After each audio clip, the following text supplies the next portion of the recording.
我觉得很適合是那種偶像劇裡啊霸總的那種豪宅，站在這個位置特別合適。望着遠處的船橋，川流不息，我自己都有點想要讓文昌老師設計私宅的那種感覺。朋友們，對，用了3年了，它表面我感覺就是跟樣板房一樣，而且都怎麼這麼新呢？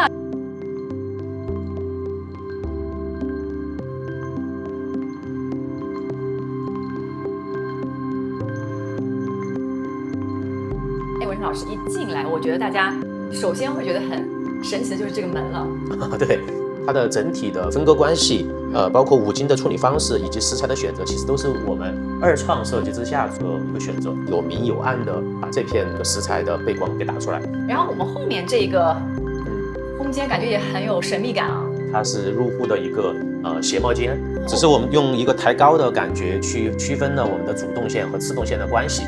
同時呢，也利用這種抬高的關係，把我們的實用性，對，它這個可以打開，而且裡面的這個紅色的燈籠啊，氛圍感就很足。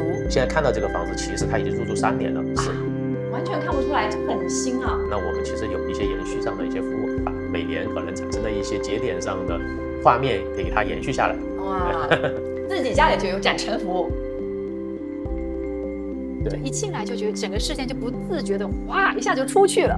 對，這其實是我們設計的一個巧思。我們就是希望把這個房子外部的這種環境，你看有8D 魔幻的這個山城的景色，也有嘉陵江的這樣子的映秀眼底的狀態，融入到空間的設計裡面來。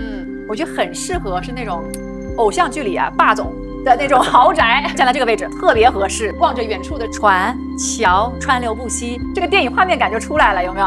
原本這個房子其實是一個300平的大4房的精裝，也是授权精装房的原因，它层高其實並不是特別高。現在的處理方式是盡可能的去拉高那幾厘米甚至10幾厘米的空高的關係，但它確實帶來的效果是完全不同的。室內它本身就有一個層次的設定，就客廳是最低趴的，然後到餐桌的位置是坐下来的，然後到廚房吧台的区域是站着的，而所有的这些視野呢，又能穿過客廳看到我們的外景。其實這點我們可以從你的茶几啊，可以看得出來，鏡面反射，這個我覺得對於光影的引入啊，還有一種聚氣的感覺都有很好的作用。所以我們頂面也有不鏽鋼，它是一種霧化的狀態。到了晚上的時候，你會發現這裡的光影其實是可以跟外部的光影能形成一個呼應的，而這個呼應也可以讓整個空間更透氣一些。哎，老師，我覺得這面牆啊，我自己是覺得時髦感和它的冷峻的高科技感最強的一塊地方。因為你現在站在這個位置，你可能很難想象它有一個非常大的柱子，有1米多寬。哦，它是承重柱，需要把它弱化下來。所以說我結合到我們第2個訴求，就是電器的訴求。他是一個非常喜歡咖啡的人，通過這種方式把整個的這個設計連貫起來。所以甚至於說，它的這裡的櫥櫃和背後的這個板葉都是金屬面的這樣子一個效果。真的，這個就是非常厲害的功力。我希望業主回來的時候，他會覺得這個空間是透氣的，但又不至於坐在裡面的人被打擾的那種，又不至於一眼望到底。對。那麼既然我有一個玄關，玄關其實它就產生一個窗景，這個窗景其實是跟我們餐桌的這個對應關係，以及我們的咖啡角和咖啡角的這個窗其實是連貫的。整個房子的整體的設計邏輯其實會有一些東方的意境，但並不等同於說東方的設計就一定是那些中式的符號，而且你甚至會發現。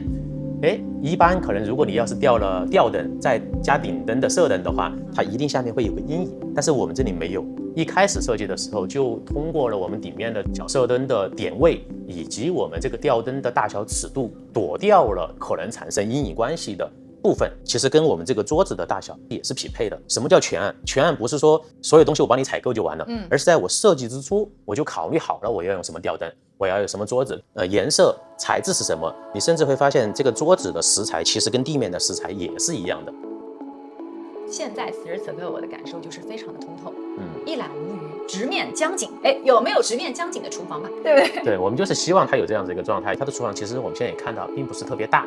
我反而用一個深色的材質，其實是希望它往後退，弱化它的存在感。你知道這裡是不是也能開一下的？對，這裡其實是可以關上的，包括我們進廚房的這個門也可以關上。這個櫥櫃我選擇的其實是德國的一個品牌，叫西曼蒂克。好像它有種金色感，你這個燈帶的顏色選得很不錯啊。對，其實你會發現，就是它是一個無拉手的設計。那你知道嗎？其實這個無拉手的設計就是西曼蒂克首創的。厲害了，因為大家知道嗎？西曼蒂克它已經100年歷史了，而且剛才其實老師提到的這個無拉手，大家覺得好像現在常見，但其實他們當時其實是通過了100多個人測試，才找出最佳的人体工学的这個45度角的很多时候大家在選這個櫥櫃的時候，其實是需要仔細的考量。你看上去好像現在大家都覺得很普通，差不多。我們通過內外2層櫃子的設計，一邊解決廚房的應用，一邊呢解決了餐廳的餐邊櫃。對，就是這個意思。收納其實都做齊了，但是表面大家有沒有覺得這個廚房非常的乾淨？用了3年嘞，朋友們。對，用了3年了，它表面我感覺就是跟樣板房一樣，而且都怎么這麼新呢？其實我們也有開放格，但我們的開放格是在背對着觀景面的這樣子的一個狀態。我自己都有點想要讓武成老師設計4宅的那種感覺。哇，你不說我真的看不出來。這個是一個房間門，而且這個門是可以180度的，這個玻璃幕牆，它原本一定有很多的這個鋁合金的構件，也通過很多的木作的方式把它給弱化下去。然後我們還有這麼多藝術品的，雕塑也好啊，畫兒也好啊。